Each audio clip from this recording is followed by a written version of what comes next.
आज घरच्या घरी झटपट चॉकलेट्स. तर यासाठी मी आणलेलं आहे चॉकलेटचं एक कंपाऊंड. 3 प्रकारचे कंपाऊंड्स मिळतात आणि त्यापैकी मी मिल्क कंपाऊंड आणलेलं आहे. तर इथे पाणी उकळवत ठेवायचं आहे गॅसवर आणि त्या पाण्यामध्ये एक काचेचा बाऊल ठेवायचा आहे.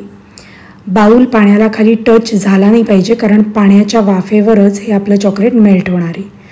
तर मी या चॉकलेट कंपाऊंडचे छान छोटे छोटे काप करून घेतले आणि सिलिकॉन स्पॅट्युला वापरून मी आता हे चॉकलेट इकडे एकत्र करून घेणार आहे. माझ्याकडे वेगवेगळ्या आकाराचे मोल्ड्स आहेत आणि हे चॉकलेट पातळ झालं की आपल्याला त्या वेगवेगळ्या आकाराच्या मोल्ड्समध्ये एक चमचा चॉकलेट भरायचं आहे. मोल्ड भलेही कितीही मोठा असो, पण मी 1 चमचा चॉकलेट भरणार आहे, ज्यामुळे आपलं चॉकलेट प्रमाणात राहतं, अति जाड होत नाही. जर तुम्हाला जास्ती जाड चॉकलेट हवं असेल तर मोल्ड पूर्णपणे भरू शकतो आपण, किंवा जर पातळ चॉकलेट करायचं असेल तर अगदी अर्धा चमचा मोल्डमध्ये टाकला आपण तरीही चालेल. तर टेम्परेचर मी सेट केलेलं आहे. आता मी अगदी लो टेम्परेचरवर इथे इंडक्शन ठेवलेलं आहे. गॅस बंद केला तरीही चालेल, पण मी इकडे लो टेम्परेचरवर ठेवलेलं आहे, म्हणजे चॉकलेटला एक पर्टिक्युलर हीट लागत राहील. आणि आता मी इथे हे मोल्ड भरायला घेतलेले आहेत.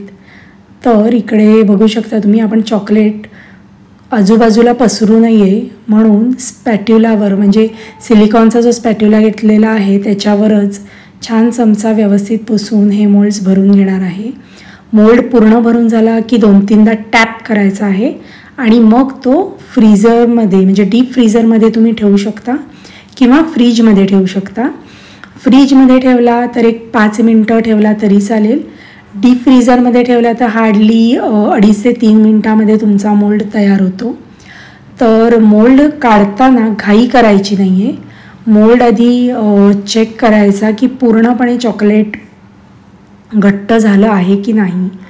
जर ते चॉकलेट पातळ राहिलं तर व्यवस्थित बाहेर येणार नाही आणि तुटेल. त्यामुळे जरी मी 5 मिनटं किंवा 4 मिनटं सांगत आहे तरीही तुमच्या फ्रीजच्या टेम्परेचरनुसार आणि तुमच्या फ्रीजमध्ये किती सामान आहे त्यावरही ते टेम्परेचर तुम्ही सेट केलेलं कितीसं त्याला पुरत आहे यावर ते डिपेंड आहे. जास्त वेळ तुम्ही चॉकलेट जर फ्रीजमध्ये ठेवलं तर ते बाहेर काढल्यावर चिकट होऊ शकतं. त्यामुळे लवकरात लवकर आपल्याला ते मोल्ड्स बाहेर काढायचे आहेत. तर अशा प्रकारे उरलेलं चॉकलेट मी अशा प्लेन एका मोल्डमध्ये टाकलेलं आहे, जेणेकरून आपण जसं डेअरी मिल्कचं मोठं चॉकलेट खातो तसं ते आपल्याला मिळतं. आता मी इथे परत नेक्स्ट बॅच घेत आहे करायला आणि इन बिटवीन आता आपण बघूया की आपले पहिले जे मोल्ड फ्रीजमध्ये टाकले होते ते रेडी झाले आहेत का. तर इकडे मी ही नेक्स्ट बॅच करायला घेते आहे. या मिल्क कंपाऊंडमध्ये टोटल 3 सेक्शन्स असतात, त्यातले 2 सेक्शन ॲट अ टाईम मी घेतलेले आहेत. तर मग माझे 3 वेळा असे मी चॉकलेट्स केलेले आहेत. माझ्या 2 मिल्क कंपाऊंडमध्ये माझे जवळजवळ 130 ते 140 चॉकलेट्स झालेले आहेत.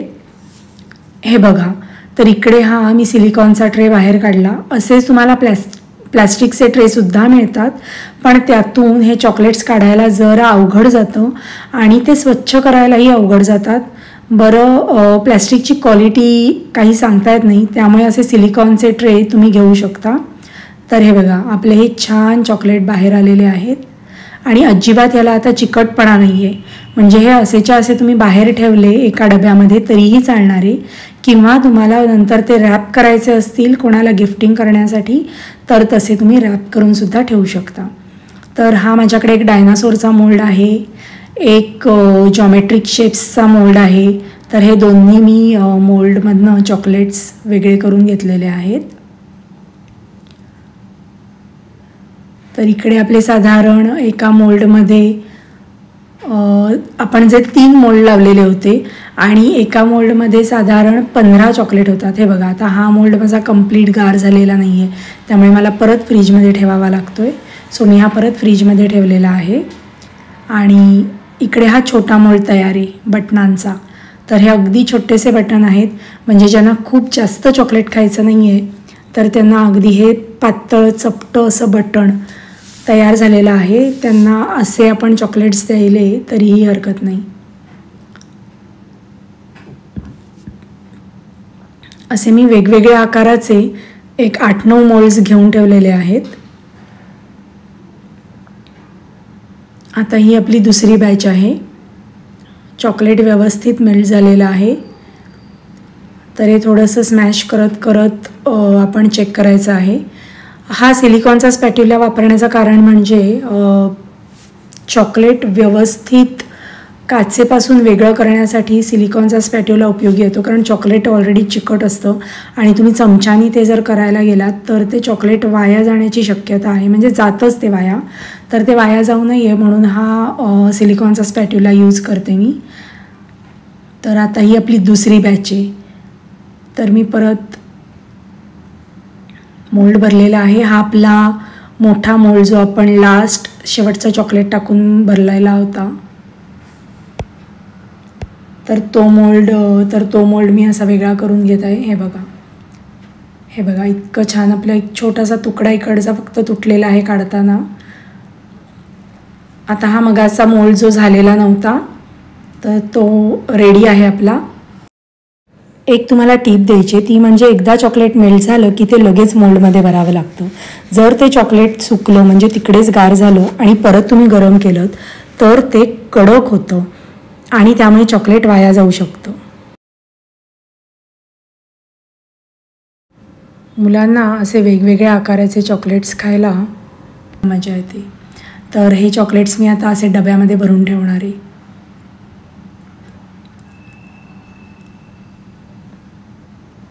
तर हे असे सगळे आता मोल्ड मी सेकंड टाईम लावत आहे.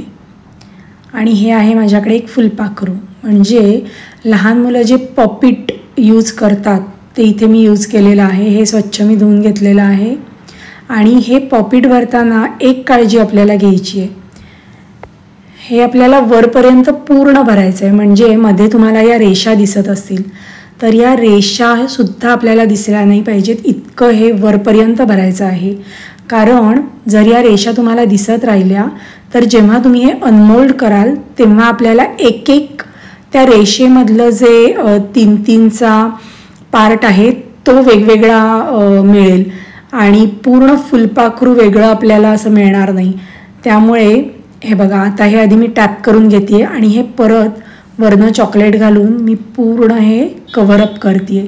अजिबात आपल्याला हे दिसायला नको आहेत स्ट्रिप्स, त्यामुळे हे व्यवस्थित आपल्याला वरपर्यंत भरून घ्यायचं आहे.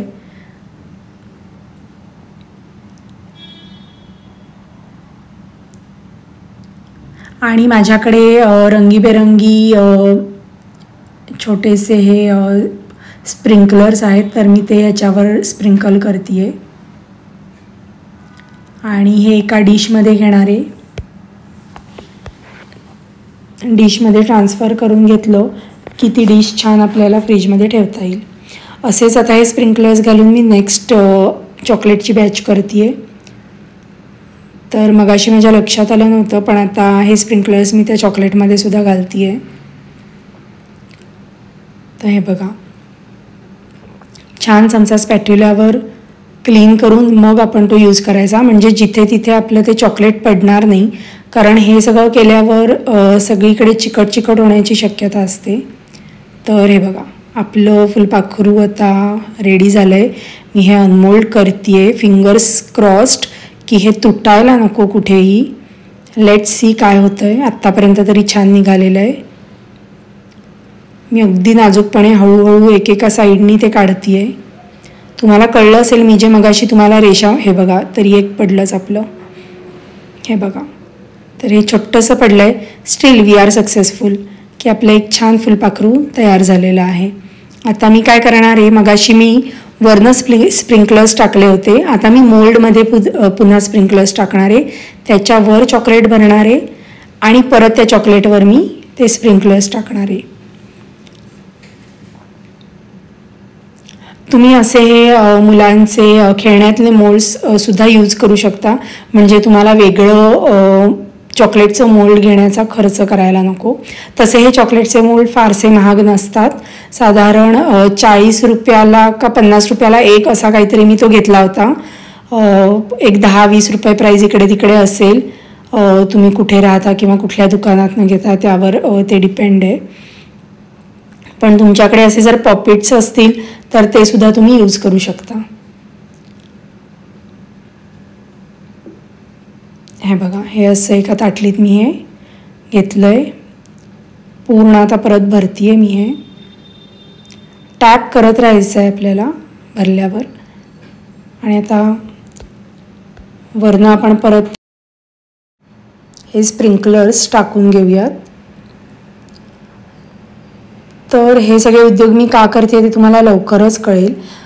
लवकरच एक इव्हेंट येतोय आणि त्याचीही तयारी आहे. तर आम्ही जे गिफ्टिंग करणार आहोत त्याच्यासाठी हे चॉकलेट्स आम्ही त्या गिफ्टमध्ये एक एक टाकून देणार आहोत. रिटर्न गिफ्ट्स देणार आहोत. तर स्टे ट्यून्ड. चॅनलला सबस्क्राईब करा म्हणजे येणाऱ्या सगळ्या इव्हेंट्स तुम्हाला दिसतील. So fingers crossed. हे आपलं सेकंड बटरफ्लाय आहे. बघूया नीट निघतंय का. ओ नो, हे जरा जास्तच तुटलं आहे. आय थिंक मी फ्रीजमधनं काढायची पण घाई केली की काय असं मला वाटतं आहे. बट स्टील मग आपलं पहिलं बटरफ्लाय छान आहे त्याच्यापेक्षा. सो ठीक आहे, मी दोन्ही बटरफ्लाईज ठेवणार आहे. आणि हे स्प्रिंकलर्स टाकलेले मोल्ड्स आहेत बाकीचे. तर हे पण आता मी काढून घेतलेले आहेत ऑलरेडी. आणि एवढे आपले चॉकलेट्स झालेले आहेत. तर मी हे एक्झॅक्ट मोजले नाही, पण साधारण 120-130 च्या दरम्यान झालेले आहेत किंवा त्याच्यापेक्षा थोडे वर असतील. कारण आपण तो पूर्ण एक मोठा डेअरी मिल्कसारखा मोल्डसुद्धा केलेला आहे. तर आता हे सगळे मोल्ड मी डिशवॉशरला टाकते धुवायला. आणि जसं मी म्हटलं आपली गिफ्टिंगची तयारी. तर हे असे पेपर्स मिळतात. त्या पेपरमध्ये एक एक चॉकलेट टाकून त्याला वरनं लॉक करून आपल्याला या पुड्या तयार करायच्या आहेत. हे बघा. तर आता ह्याचे वेगवेगळे कलर्स आपल्याकडे आहेत. तरीही एक सिल्वर कलर बनवण्यासाठी मी आहे त्याच कलरचा कागद उलटा बांधून एक सिल्वर कलरसुद्धा तयार केलेला आहे. तर हे 4-5 प्रकारचे वेगवेगळ्या कलरचे पेपर्स यूज करून आपण पेपर्स नाही ॲक्च्युली प्लॅस्टिकचा डेकोरेटिव्ह किंवा गिफ्टिंगचा पेपरच असतो तो. तर तो असा तुम्हाला बाजारात मिळेल. जिथे तुम्ही चॉकलेटचे मोल्ड घ्याल तिकडेच हे सुद्धा पॅकिंगचं मटेरियल अवेलेबल असतं. तर त्यांनाच विचारलं तर तुम्हाला हे मिळतील. हे बघा, मी हे 60 चॉकलेट्स बांधलेले आहेत. बाकीचे चॉकलेट डब्यात ठेवले आहेत. आपले 2 बटरफ्लाईज वेगळे ठेवलेले आहेत. आणि we are ready for the event. So तुम्हाला हे चॉकलेट्स आवडले का? तुम्ही ट्राय करा नक्की. Thanks for watching. Bye bye and stay tuned. Bye.